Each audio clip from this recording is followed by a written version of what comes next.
વિદ્યાર્થી મિત્રો, આપણે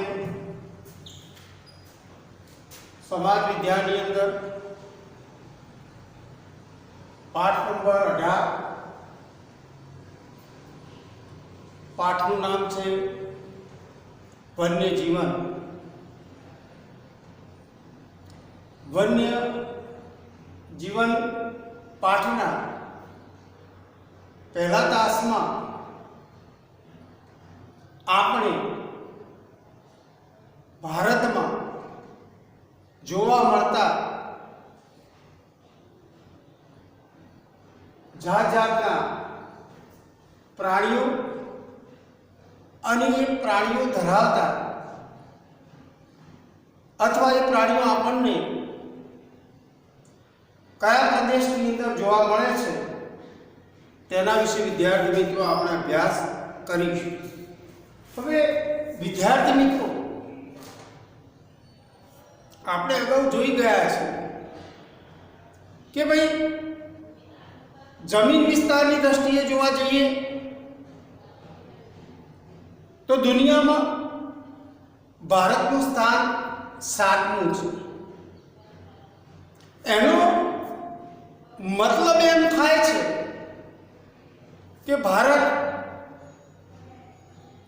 એક વિશાળ દેશ છે.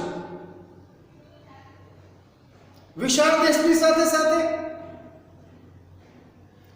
જોવા જઈએ તો ભારતમાં અગાઉ વાત કરેલી જ છે કે 29 રાજ્યો અને 6 કેન્દ્ર શાસિત પ્રદેશો એમ મળી કુલ 35 એકમોનો બનેલો દેશ છે. આટલો વિશાળ દેશ હોવાના કારણે સ્વાભાવિક છે કે ભારતના અલગ અલગ વિસ્તારોની આબોહવા અને ભારતના અલગ અલગ વિસ્તારોનું ભૂપૃષ્ઠ અલગ અલગ પ્રકારનું જોવા મળે એ સમજી શકાય છે. તો તમે વિદ્યાર્થી મિત્રો જોજો, ભારતના દરેક પ્રદેશની આબોહવા એક જ જેવી આપણને નહીં જોવા મળે. ભારતના દરેક પ્રદેશની જમીનનો આકાર એટલે કે ભૂપૃષ્ઠ આપણને મોટા ભાગે એક જ જેવું જોવા મળશે નહીં, કારણ કે ભારત વિશાળ દેશ છે. ભારત આમ જોવા જઈએ તો વિષુવવૃત્તની નજીક છે અને ભારતના મધ્ય ભાગમાંથી કર્કવૃત્ત પસાર થાય છે. એના ઉપરથી સાબિત થાય છે કે ભારતનો અડધો ભાગ ઉષ્ણકટિબંધમાં છે અને ભારતનો અડધો ભાગ સમશીતોષ્ણ કટિબંધની અંદર આવેલો છે. તો ઉષ્ણકટિબંધીય આબોહવા અને સમશીતોષ્ણ કટિબંધની આબોહવા જુદી હોય એ આપણે સમજી શકીએ છીએ. વિદ્યાર્થી મિત્રો, ભારતના દરેક પ્રદેશની આબોહવા અને ભૂપૃષ્ઠ જુદું જુદું હોવાના કારણે ભારતની અંદર જંગલોના પણ પ્રકાર પડે છે. વનસ્પતિની આધારે જોવા જઈએ તો ભારતની અંદર જંગલોના પ્રકાર પડે છે. ભારતના જંગલોમાં જોવા મળતી વનસ્પતિમાં પણ વિવિધતા જોવા મળે છે, વૈવિધ્ય જોવા મળે છે. વર્ષાવનમાં જે વૃક્ષો થતા હોય એ વૃક્ષો આપણને કાંટાળા જંગલમાં ન જોવા મળે. હિમાલયના હિમાચિત વિસ્તારોની અંદર આપણને જંગલોની અંદર એ વૃક્ષો ન જોવા મળે. મધ્ય અને પૂર્વ ભારતના જંગલોમાં જે વૃક્ષો થાય છે એ રાજસ્થાનના રણ પ્રદેશની અંદર જોવા ન મળે. એ સ્વાભાવિક છે. તો કહેવાનો મતલબ વિદ્યાર્થી મિત્રો એમ છે કે ભારતના જુદા જુદા પ્રદેશની આબોહવા અને ભૂપૃષ્ઠ જુદું જુદું હોવાના કારણે જુદા જુદા પ્રદેશોની અંદર અંદર આવેલા જંગલોની અંદર પણ વનસ્પતિની દ્રષ્ટિએ જોવા જઈએ તો પણ વિવિધતા જોવા મળે છે. હવે જુદા જુદા જંગલોની અંદર જુદા જુદા પ્રકારની વનસ્પતિ હોવાના કારણે હંમેશા પ્રાણીઓ વનસ્પતિનો ખોરાકનો ઉપયોગ કરે છે, ઘાસ પર નભનારા પ્રાણીઓ.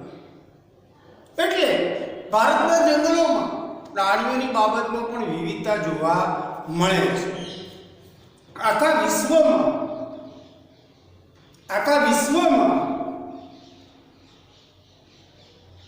સજીવ સૃષ્ટિની પ્રજાતિઓની બાબતમાં જોવા જઈએ તો આપણને કુલ આખા વિશ્વમાં 15 લાખની પ્રજાતિના 15 લાખ પ્રજાતિ જીવોની બાબતમાં જોવા મળે છે. તો વિશ્વની વાત કરીએ કે ભાઈ જીવ સૃષ્ટિની અંદર વિશ્વની અંદર જોવા જઈએ તો આપણને 15 લાખ પ્રજાતિઓ વાળા જીવ જોવા મળે છે. 15 લાખ પ્રજાતિઓ. તો એની તુલનામાં ભારતમાં જોવા જઈએ તો જીવ સૃષ્ટિની દ્રષ્ટિએ જોવા જઈએ તો ભારતમાં 81,251 પ્રજાતિઓ આપણને ભારતની અંદર જોવા મળે છે. સમગ્ર વિશ્વમાં 15 લાખ પ્રજાતિઓ, જ્યારે ભારતમાં એમાંથી 81,251 પ્રજાતિઓ ભારતમાં જોવા મળે છે. હવે ભારતની અંદર 81,251 પ્રજાતિઓ જીવોની જોવા મળે છે. તો એના ઉપરથી સાબિત કરી શકાય છે કે ભાઈ જીવ સૃષ્ટિની દ્રષ્ટિએ વિવિધતા ધરાવતા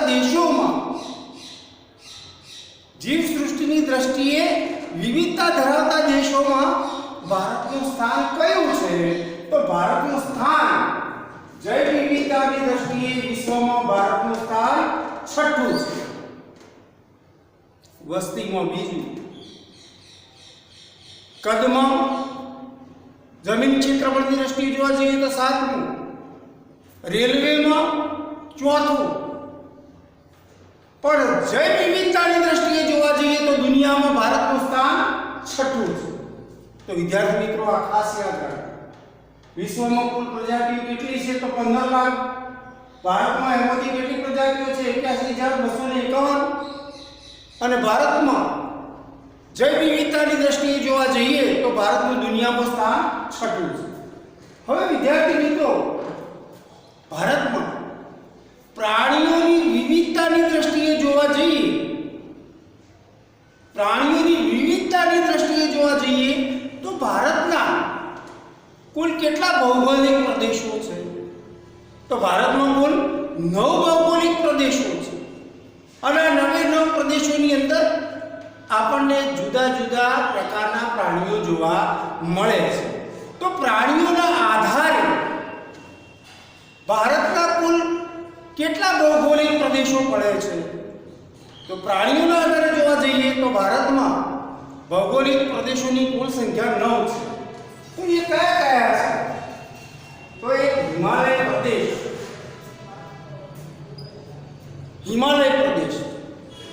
હિમાલયનો વચ્ચેનો ભાગ છે અને હિમાલય પ્રદેશ તરીકે ઓળખવામાં આવે છે. પછી હિમાલયમાં સૌથી ઉપર લદાખ અને શુષ્ક શીત ક્ષેત્ર આવેલું છે. એ બીજા નંબરનો ભૌગોલિક પ્રદેશ છે. તો હિમાલય પ્રદેશની અંદર જે પ્રાણીઓ જોવા મળે એ પ્રાણીઓ આપણને લદાખ અને શુષ્ક શીત પ્રદેશની અંદર જોવા ન મળે. આ રણ છે. લદાખનો જે જમીન વિસ્તાર છે એ એક પ્રકારનું રણ છે, પણ કેવું રણ છે? ઠંડુ રણ છે. ત્યાં વરસાદ ઓછો પડે છે પણ સખત ઠંડી પડે છે. તો હિમાલય પ્રદેશની અંદર જે પ્રાણીઓ જોવા મળે એ પ્રાણીઓ આપણે લદાખ અને શુષ્ક શીત પ્રદેશની અંદર જોવા ન મળે. ત્રીજા નંબરનો પ્રદેશ છે હિમાલયનો વનાચ્છાદિત નીચલું ક્ષેત્ર. એટલે કે હિમાલયમાંથી ઉતરીને નીચે આવો તળેટીમાં, તો તળેટીની અંદર જંગલ વિસ્તાર છે એટલે વનાચ્છાદિત નીચલું ક્ષેત્ર.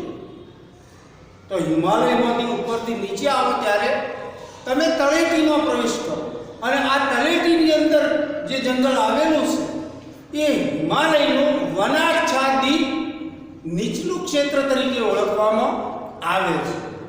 ચોથા નંબરમાં છે હિમાલયના વનસ્પતિ વિહીન ઊંચા ક્ષેત્રો.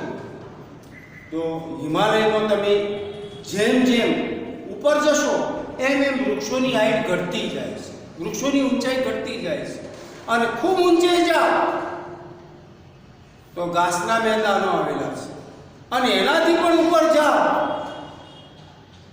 તો ત્યાં ઘાસ પણ અને વનસ્પતિમાં વૃક્ષો પણ જોવા મળતા નથી. માત્ર ચારે તરફ પથ્થર અને બરફ સિવાય કશું આપણને જોવા મળે નહીં.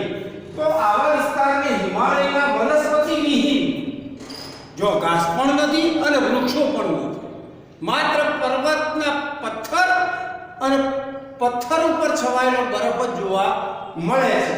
તો એવા વિસ્તારને હિમાલયના વનસ્પતિ વિહીન ઊંચા ક્ષેત્રો તરીકે ઓળખવામાં આવે છે.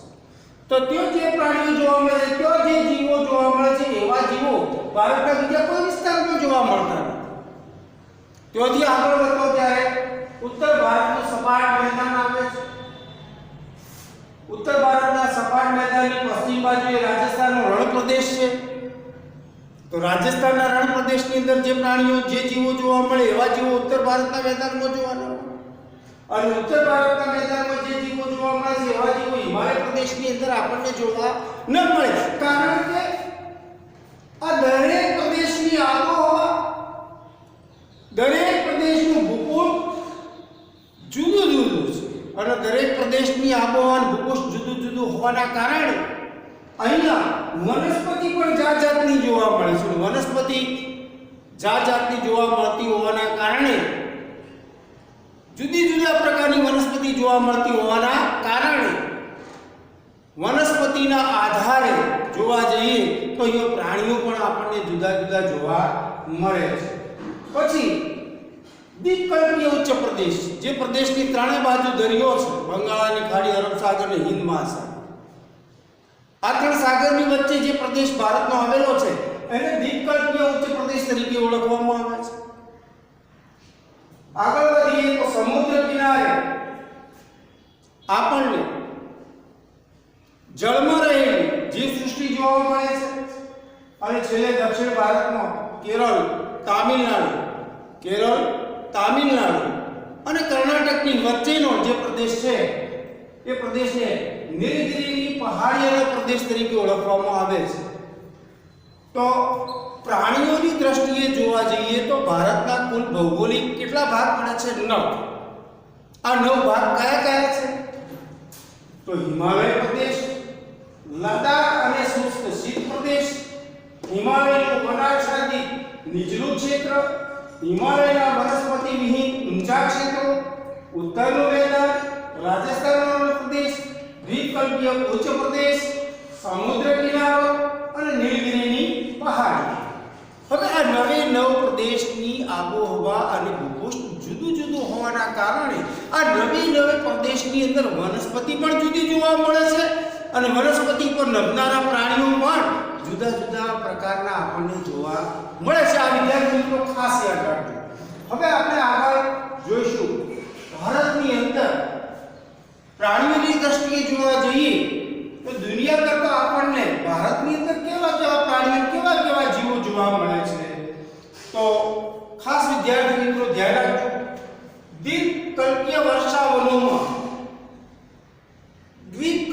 વર્ષાવનો મેં અગાઉ વાત કરી કે દ્વીપકલ્પ કોને કહેવાય? તો જે જમીન વિસ્તારની ત્રણ બાજુ દરિયો હોય અને એક બાજુ જમીનથી જોડાયેલું તેવા જમીન વિસ્તારને દ્વીપકલ્પ કહેવાય.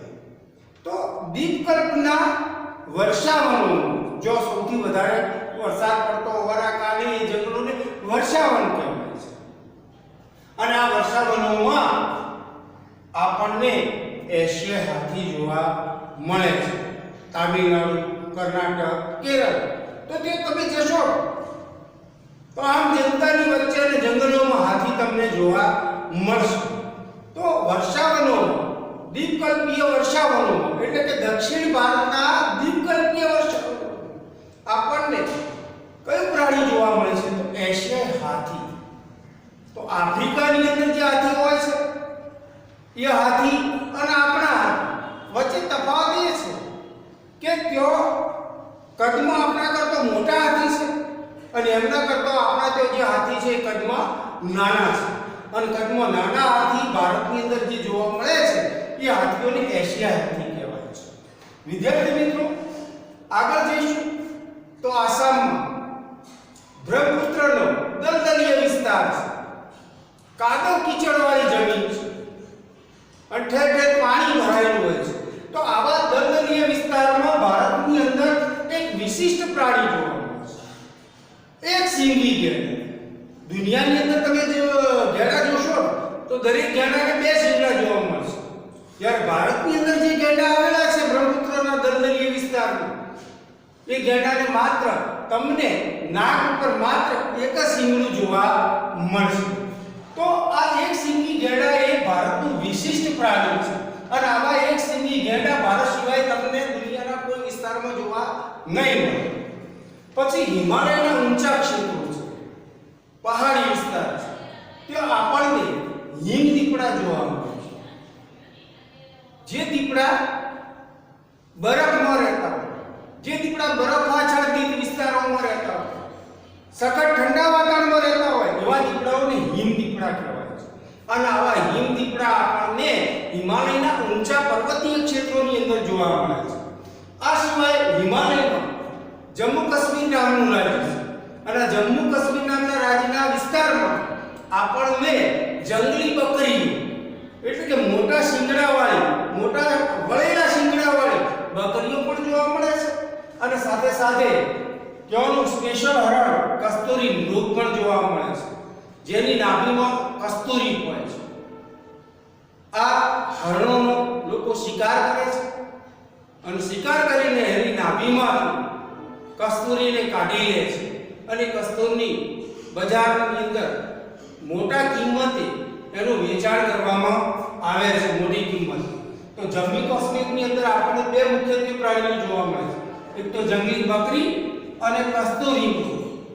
કસ્તુરી મૃગની નાભીમાં કસ્તુરી હોય છે, જે સરસ મજાની સુગંધ ધરાવે છે. સરસ મજાની સુગંધ ધરાવતા હોવાના કારણે આ કસ્તુરી મૃગને તેઓના લોકો મારી નાખે છે અને એની નાભીમાંથી કસ્તુરીને કાઢી લે છે અને એને એ કસ્તુરીને બજારની અંદર મોટી કિંમતે વેચાણ કરીને પોતાનું ગુજરાન ચલાવે છે. હવે આપણે આગળ વધીશું. દક્ષિણ ભારતના જંગલોમાં,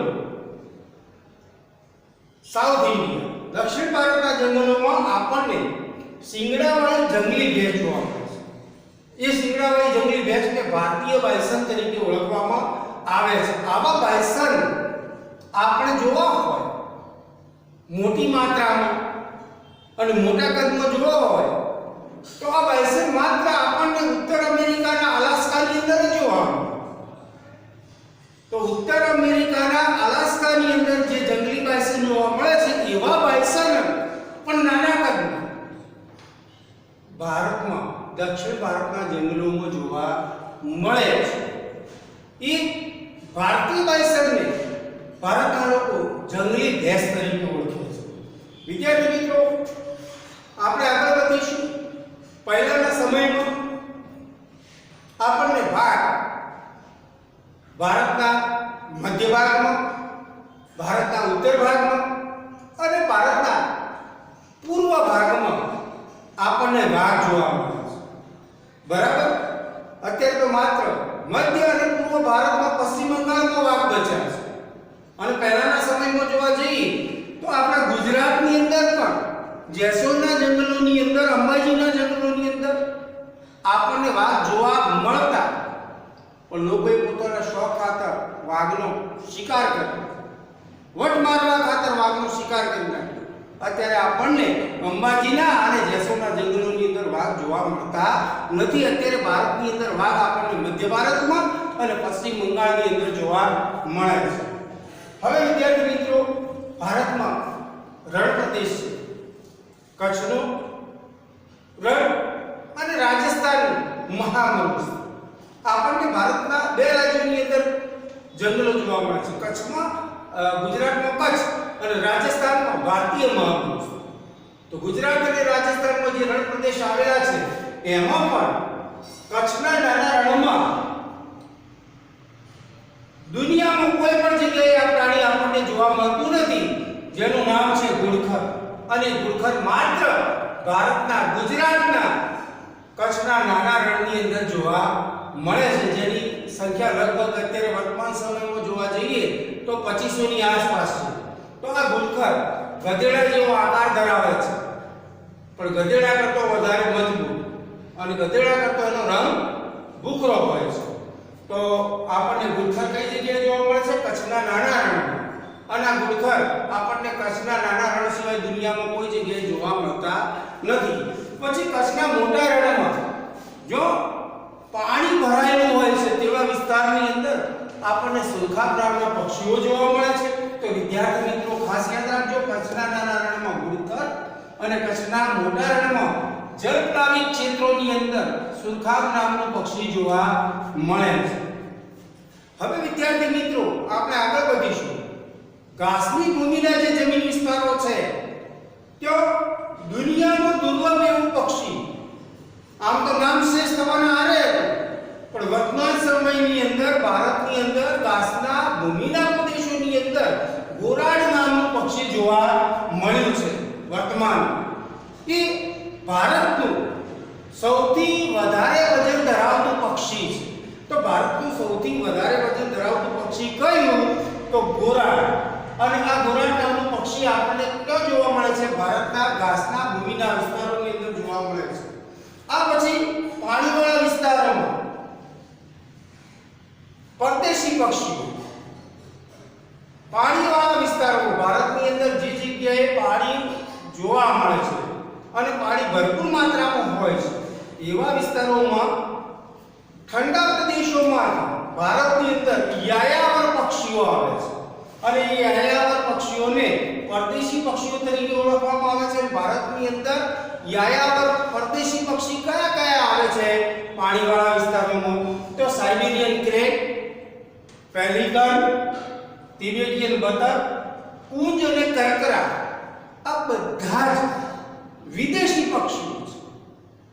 ઠંડા વિસ્તારના વિદેશી પક્ષીઓ છે.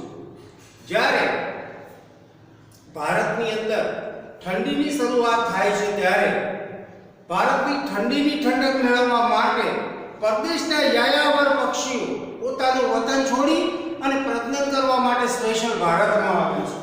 અને એ પક્ષીઓ કયા કયા છે? સાઇબેરિયન ક્રેન, પેલિકન, તિબેટિયન બતક, કુંજ અને કરકરા આ ભારતની અંદર આવતા વિદેશી પક્ષીઓ છે. પણ એ કયો ભારતમાં આવીને વસવાટ કરે છે? જો પાણીવાળા વિસ્તારો આવેલા છે ત્યાં. હવે વિદ્યાર્થી મિત્રો આપણે આગળ જોઈશું પશ્ચિમ ઘાટ. તો દક્ષિણ ભારતની અંદર દ્વીપકલ્પીય ઉચ્ચ પ્રદેશમાં બે ઘાટ આવેલા છે. પશ્ચિમ બાજુએ પશ્ચિમ ઘાટ અને પૂર્વ બાજુએ પૂર્વ ઘાટ. તો આ બે ઘાટમાં પશ્ચિમ ઘાટની અંદર આપણને ઉડતી ખિસકોલી જોવા મળે છે. એક ઝાડ પરથી બીજા ઝાડ ઉપર ચાલીને નથી જતી, દોડીને નથી, ઉડીને જાય છે. કારણ કે આ ખિસકોલીની પગની સાથે કુદરતે પાંખો આપેલી છે અને પાંખોના આધારે એક ઝાડ ઉપરથી બીજા ઝાડ ઉપર ઉડીને જાય છે. તો ભારતમાં ઉડતી ખિસકોલી આપણને ક્યાં જોવા મળે છે? તો દક્ષિણ ભારતમાં આવેલા દ્વીપકલ્પીય ઉચ્ચ પ્રદેશના પશ્ચિમ ઘાટમાં આપણને ઉડતી ખિસકોલી જોવા મળે છે.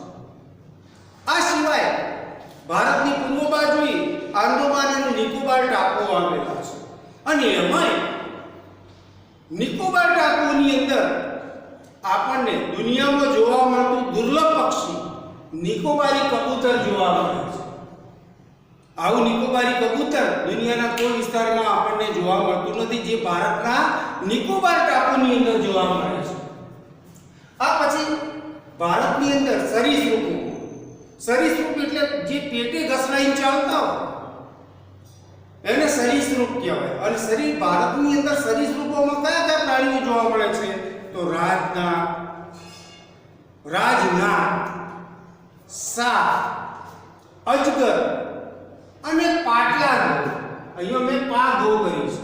પા એટલે પાટલા. તો ભારતની અંદર સરીસૃપ પ્રાણીઓમાં કયા પ્રાણીઓ જોવા મળે છે? તો રાજના, સાપ, અજગર અને પાટલા.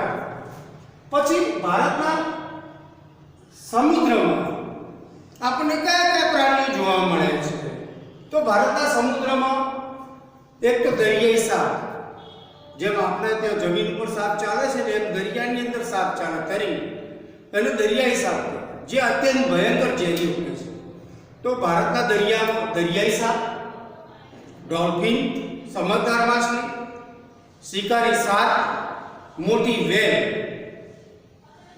ડોલ્ફિન, શાર્ક, વેલ, પેટે ઘસડાઈને તરતા દરિયાઈ સાપ.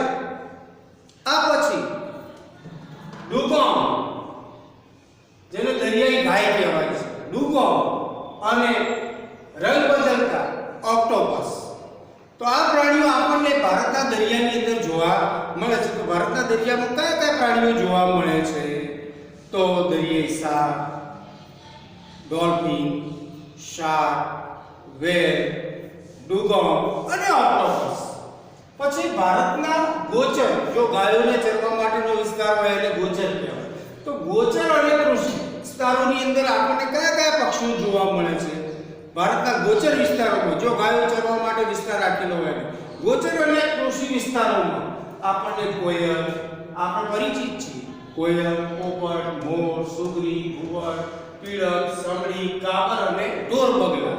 અહીંયા મેં માત્ર બગલા લખ્યું છે, ઢોર બગલા સમજો, જે ઢોરોની આસપાસ અને કૃષિ વિસ્તારો. પછી ભારતની ગોચર અને પડતર જમીનમાં કયા કયા જીવો જોવા મળે છે? ગોચર અને પડતર જમીન, જો ખેતી થતી ના હોય ને એમને એમ જમીન પડી રહેતી, જો પાણીની કોઈ પણ પ્રકારની સુવિધા ન હોય, એવી ગોચર અને પડતર જમીનમાં આપણને શિયાળ, વરુ, નીલગાય, હરણ, નોળિયા, જંગલી સુવર, સસલા અને કાંટાળા શેળા જોવા મળે છે. તો વિદ્યાર્થી મિત્રો, ગોચર કૃષિ વિસ્તારોમાં કોયલ, પોપટ, મોર, સુગરી, ઘુવડ, પીળક, સમડી, કાબર, બગલા. જ્યારે ગોચર અને પડતર જમીનમાં શિયાળ, વરુ, નીલગાય, હરણ, નોળિયા, સુવર, સસલા અને શેળા જોવા મળે છે. હવે વિદ્યાર્થી મિત્રો, ભારતની અંદર આપણને અનેક પ્રકારના જીવો જોવા મળે છે. કુલ કેટલા જીવો જોવા મળે છે? 81,251 પ્રજાતિના જીવો ભારતની અંદર જોવા મળે છે. આ 81,251 પ્રજાતિઓમાંથી કેટલીક પ્રજાતિઓ આપણે જોઈ છે વિદ્યાર્થી મિત્રો. એમાંની લગભગ આપણે ઘણી બધી રૂબરૂ પણ જોઈ છે અને કેટલીક ચિત્રના આધારે, કેટલીક ટીવીના આધારે આપણે આ પ્રજાતિઓને જોઈ છે. હવે વિદ્યાર્થી મિત્રો, ભારતની અંદર અનેક પ્રકારના વન્યજીવો જોવા મળે છે, પણ કેટલાક વન્યજીવોને આપણે આપણા શોખ ખાતર, વડ ખાતર, ગુજરાન ખાતર આપણે એ જીવોના શિકાર કરી અને એટલી હદે આપણે શિકાર કર્યો છે કે એ આપણને વર્તમાન સમયની અંદર ભારતની અંદર જૂજ માત્રામાં જોવા મળે છે. હવે જૂજ માત્રામાં જોવા મળે છે એનો મતલબ એમ થાય કે ભારતમાં કયા કયા પ્રાણીઓ એવા છે કે જે લુપ્ત થવાના આરે છે, અને લુપ્ત થવાના આરે જે પ્રાણીઓ છે એમના માટે સંરક્ષણની જરૂરિયાત ઊભી થઈ છે. દાખલા તરીકે ભારતનું સૌથી મોટું પક્ષી સારસ છે. આ જનરલ નોલેજ માટે વાત કરું છું. ભારતનું સૌથી મોટું પક્ષી કયું? તો સારસ. અને નાનું પક્ષી ભારતનું સૌથી કયું? તો ફૂલ સૂંઘણો. આ વિદ્યાર્થી મિત્રો યાદ રાખજો, ભારતનું સૌથી મોટું પક્ષી સારસ અને ભારતનું સૌથી નાનું પક્ષી ફૂલ સૂંઘણો. એ પ્રમાણે ભારતનું સૌથી મોટું પતંગિયું કયું? તો ભારતની અંદર જે પતંગિયા છે એ પતંગિયામાં સૌથી મોટું પતંગિયું કયું? તો બળવી, જે પક્ષી જેવી પાંખો ધરાવે છે એટલે એનું નામ આપી દીધું બળવી, પક્ષી જેવું નામ. બરાબર. તો ભારતનું સૌથી મોટું પતંગિયું બળવી અને ભારતનું સૌથી નાનું પતંગિયું તો સિરસ જેવેલ. તો વિદ્યાર્થી મિત્રો, આ જનરલ નોલેજ માટે પ્રશ્નો છે. ભારતનું સૌથી મોટું પક્ષી સારસ, નાનું પક્ષી ફૂલસૂંઘણો, ભારતનું સૌથી મોટું પતંગિયું બળવી અને સૌથી નાનું પતંગિયું સિરસ જેવેલ. યાદ રાખજો. હવે વિદ્યાર્થી મિત્રો, વન્યજીવોના સંરક્ષણની જરૂરિયાત શા માટે ઊભી થઈ છે? તો વિદ્યાર્થી મિત્રો, ભારતમાં વાઘ, મેં અગાઉ વાત કરી, ભારતમાં વાઘ છેક અંબાજીના અને જેસોરના જંગલોની અંદર ભારતની અંદર વાઘ જોવા મળતા પહેલાના સમય. પણ રાજાશાહીના સમયમાં રાજાઓ પોતાના શોખ ખાતર, પોતાના વટ બતાવવા ખાતર આ જંગલોની અંદર જોવા મળતા વાઘોને એટલી હદે શિકાર કરીને મારી નાખ્યા કે અત્યારે ભારતમાં માત્ર મધ્ય અને પૂર્વ ભારતમાં પશ્ચિમ બંગાળની અંદર વાઘ જોવા મળે છે. ઈસવીસન 2014 ની અંદર ભારત સરકારે જંગલોની અંદર ફરતા વાઘોનો સર્વે કર્યો તો 2014 માં ભારતની અંદર કેટલા વાઘો જોવા મળ્યા? માત્ર 2226. સેંકડોમાં 2226 એટલે કે 2226. પહેલાના સમયમાં હજારોની સંખ્યામાં ભારતના મોટા ભાગના વિસ્તારોની અંદર વાઘ જોવા મળે, પણ લોકો એનો શિકાર કરી નાખે. એટલે 2014 માં ભારતની અંદર કુલ કેટલા વાઘ જોવા મળ્યા? 2226. હવે જો સરકારે એને પણ જો સંરક્ષણ પૂરું ન પાડે તો આ સંખ્યામાં દિન પ્રતિદિન શું થાય? ઘટાડો. અને એક વખત એવો વારો આવે કે આપણે વાઘ જોવા માટે ચીનમાં કે સાઇબેરિયાના રણમાં જવું, અને ત્યાં જ આપણને વાઘ જોવા મળે. પણ જો ભારતની અંદર વાઘ જોવા મળે અને આવનારી પેઢીને પણ વાઘ જોવા મળે એ માટે આપણે વાઘોને બચાવવા પડશે. વાઘોને બચાવવા છે તો સરકારે પગલાં ભરવા પડશે. પહેલાના સમયમાં ભારતમાં દરેક વિસ્તારોની અંદર ગીધ જોવા મળે. કોઈ પ્રાણીનો મૃતદેહ જમીન પર પડ્યો હોય, કોઈ પ્રાણી મરી જાય અને પ્રાણીનો મૃતદેહ જમીન પર પડ્યો હોય તો ત્યાં 100% ગીધ આવી જ જાય. ગીધ એ આપણા સફાઈ કામદારો. પણ વર્તમાન સમયની અંદર પ્રાણીઓને, ઘાસ પર રમનારા પ્રાણીઓને બીમારી આવે તે સમય દરમિયાન ઘાસ પર રમનારા પ્રાણીઓને બચાવવા માટે લોકોએ ડાયક્લોફેનેક નામના ઇન્જેક્શનનો બહુ માત્રામાં ઉપયોગ કર્યો. આ ડાયક્લોફેનેક ઇન્જેક્શન દ્વારા આપણે પ્રાણીઓને તો બચાવતા, પણ ડાયક્લોફેનેક ઇન્જેક્શન ગીધ માટે ઝેર સમાન સાબિત. કારણ કે ડાયક્લોફેનેક ઇન્જેક્શનનો ઉપયોગ જે પ્રાણી ઉપર કર્યો અને પ્રાણી મરી જાય ત્યારે એના માંસનો ઉપયોગ જો ગીધ કરે તો ડાયક્લોફેનેક નામના ઇન્જેક્શન વાળા માંસના લીધે ગીધના શરીર પર અવળી અસર થાય છે. પરિણામ અત્યારે વર્તમાન સમયની અંદર જુઓ તમે વિદ્યાર્થીઓ, મરેલા પશુના મૃતદેહ આપણને ઠેર ઠેર જોવા મળશે, પણ એ મરેલા પશુના મૃતદેહની આસપાસ આપણને ગીધ ફરતા જોઈએ એટલી માત્રામાં જોવા મળશે ને જૂજ માત્રામાં જ ગીધો બચ્યા છે. તો ગીધોનો નાશ થવા પાછળ કયું ઇન્જેક્શન જવાબદાર છે? ડાયક્લોફેનેક. આ ડાયક્લોફેનેક નામનું ઇન્જેક્શન ગીધને નહોતું આપવામાં, પણ ઘાસ પર નમનારા પ્રાણીઓને બચાવવા માટે બીમારીના સમયમાં આપવામાં. પણ આ ડાયક્લોફેનેક ઇન્જેક્શન નામનું કન્ટેન્ટ ધરાવતું માંસ કોઈ ગીધ ખાય તો ગીધના શરીર પર એની અવળી અસર. પરિણામ વર્તમાન સમયની અંદર આપણને ગીધ જૂજ માત્રામાં જોવા મળે છે. પછી વાત કરીએ ચિત્તા, તો ભારતના ઘણા જંગલોની અંદર પહેલાના સમયમાં ચિત્તા જોવા મળતા, પણ મેં અગાઉ કહ્યું એ પ્રમાણે લોકોએ ચિત્તાને પણ શિકાર કર્યો.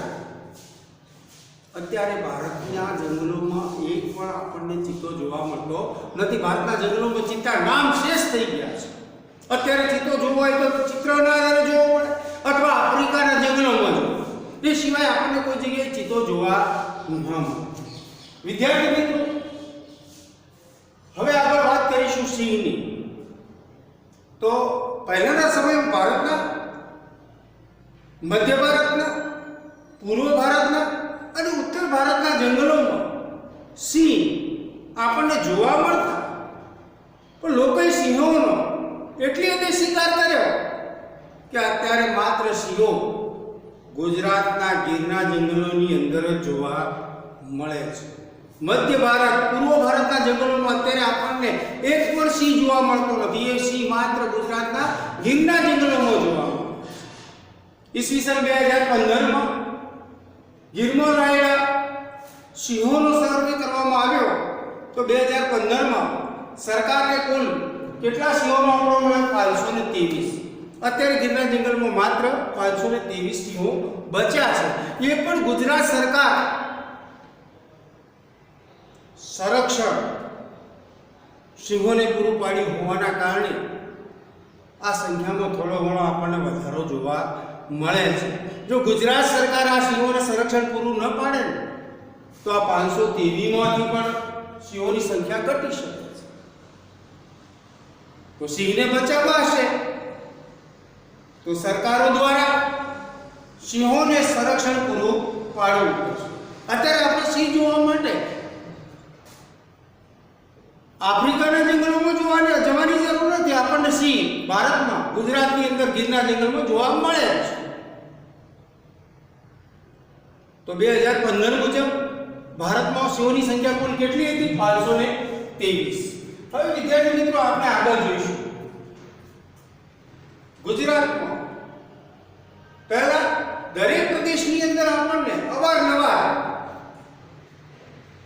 આમ જનતાના સારસ પક્ષીઓ જોવા મળતા, પણ જંગલોનો નાશ થયો, જલપ્લાવી ક્ષેત્રોનો નાશ થયો. પરિણામે ગુજરાતમાં સારસ પક્ષીઓની સંખ્યા એટલી માત્રામાં ઘટી છે કે આપણને સારસ ભાગ્યે જોવા મળે છે. જો સારસને બચાવવા હશે તો એમને અનુકૂળ હોય તેવું પર્યાવરણ આપણે પૂરું પાડવું પડશે. અને અનુકૂળ પર્યાવરણ પૂરું પાડીશું તો જ આપણે સારસની સંખ્યામાં વધારો કરી શકીશું. વિદ્યાર્થી મિત્રો, આ સિવાય ભારતમાં ગામડાઓની અંદર ઠેર ઠેર ગરુડ નામના પક્ષીઓ જોવા મળતા પહેલાના સમય, એટલે થોડા વર્ષો પહેલા. પણ વર્તમાન સમયની અંદર જંગલોના વિસ્તારોનું પ્રમાણ ઘટ્યું અને શહેરી વિસ્તારોનું પ્રમાણ વધ્યું, સાથે સાથે પ્રદૂષણનું પ્રમાણ પણ વધ્યું. તો આ બધી જ આબોહવા ગરુડને અનુકૂળ ના આવે. પરિણામે ગરુડ નાશ પામે. અત્યારે ગરુડ માત્ર જૂથ સંખ્યામાં, અને એ પણ તમારા નસીબ હોય અને લાંબો સમય સુધી અભ્યાસ કરો તો કોઈ ગામડાની અંદર તમને ગરુડ નામનું પક્ષી જોવા મળી જાય. અત્યારે ગરુડની સંખ્યા પણ ખૂબ ઘટી છે. નામ શ્રેષ્ઠ તમારા આવે છે. આ સિવાય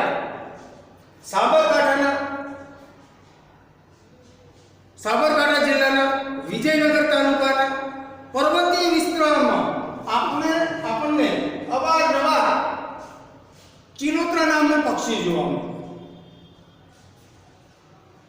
પણ મેં કહ્યું એ પ્રમાણે જંગલ વિસ્તાર ઘટ્યો, શહેરીકરણ વધ્યું અને સાથે સાથે પ્રદૂષણ વધવાના કારણે વર્તમાન સમયની ગુજરાતની આબોહવા આ ચિલોત્રાને અનુકૂળ ના આવી. પરિણામે ચિલોત્રાની સંખ્યા અત્યારે ઘટી ગઈ છે. અને આ ચિલોત્રા અત્યારે ભાગ્યે જ આપણને સાબરકાંઠાના વિજયનગર તાલુકાના પર્વતીય વિસ્તારોમાં ભાગ્યે જ ચિલોત્રા નામનું પક્ષી જોવા મળે છે. તો ચિલોત્રા કઈ જગ્યાએ છે? સિંહ કઈ જગ્યાએ છે? વાઘ કઈ જગ્યાએ છે? તો આ વિદ્યાર્થી મિત્રો આ બોર્ડની અંદર જે માહિતી અગત્યની આપી છે મેં નીચે રેખા દોરેલી છે, એ અગત્યની માહિતી છે. એક સિંગી ગેંડો, બાયસન, કસ્તુરી મૃગ, ઉડતી ખિસકોલી, ઘુડખર, ઘોરાડ, સુરખા. તો વિદ્યાર્થી મિત્રો આ અગત્યના જીવોની નોંધ કરી અને ખાસ યાદ રાખજો, આમાંથી પરીક્ષાની અંદર 2 ગુણના હેતુલક્ષી પ્રશ્નો પૂછાશે. એટલે વિદ્યાર્થી મિત્રો થોડી તકલીફ લઈ તમારી નોંધપોથીમાં અવશ્ય ઉતારજો. અસ્તુ, ધન્યવાદ.